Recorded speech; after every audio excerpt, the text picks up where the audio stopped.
after hearing the violent details, Tempe police believed this was an attempted carjacking by two men impersonating officers.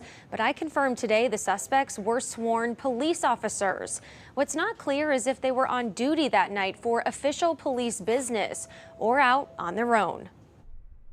No body camera footage and no report of an off-the-books traffic stop involving two Phoenix police officers now under criminal investigation. This stems from a violent incident on August 5th, around 11:30 at night. A couple claims they were forcefully removed from their car, tased, punched, and threatened at gunpoint by two police officers. Even though this happened in Phoenix near 19th Avenue and Broadway Road, all of this information is coming from a Tempe police report. That's because an investigation was opened after the victim's car was found disabled close to Priest Drive and Baseline Road. The car's owner told police her son was driving it that night, and while on the phone with an officer, her son's girlfriend arrived at the apartment and sounded scared. The girlfriend reported while her boyfriend was driving, they were pulled over by what looked like an older model police SUV with red and blue lights. The girlfriend says she was held in an arm bar, handcuffed, tased, pushed to the ground, and put in the back of the cop car.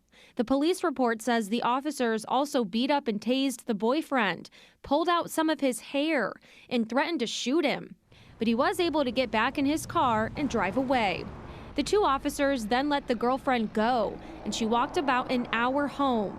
Tempe police initially believed the men in the police vehicle were impersonating law enforcement, and that their actions amounted to criminal conduct, including robbery, assault, and kidnapping. And according to the victims, the officers never explained what prompted the traffic stop. The victims in this case felt like suspects and were afraid at first to report the encounter because they didn't want to talk to police or get arrested for fleeing the scene.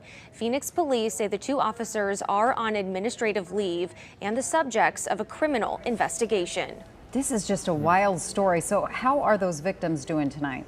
Well, I did speak with the family of one of the victims today, and I was told the couple is in their early 20s and they're shaken up but physically healed at this point. So we'll see if they'd like to share their experience in the coming days or weeks. But right now they tell me they're just still too scared.